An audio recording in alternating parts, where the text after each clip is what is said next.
ஒரு நாள் ராஜா அவன் வீட்டுக்கு புறப்பட்டு போனான். எல்லாருடைய வாழ்க்கையிலும் இவன் ராஜா இப்படி செய்யல.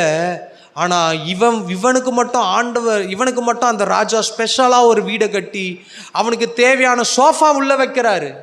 பெரிய சோஃபா, பெரிய ஏசி, பெரிய அவனுக்கு தேவையானது எல்லாம் அந்த வீட்டுக்கு வருகிறது. காரணம் என்ன தெரியுமா? எல்லாரும் ராஜாவினிடத்தில் பணமும் பொருளும் எதிர்பார்த்தார்கள்.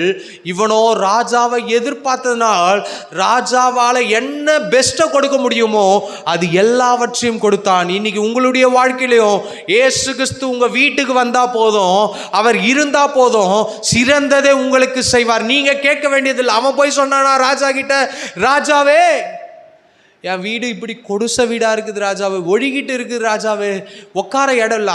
அவன் அதை பற்றிலாம் பேசவே இல்லை. எனக்கு ராஜா என் வீட்டுக்கு வந்துட்டா போதும். இன்னைக்கு உங்களுடைய வாழ்க்கையிலையும் ஆண்டவர்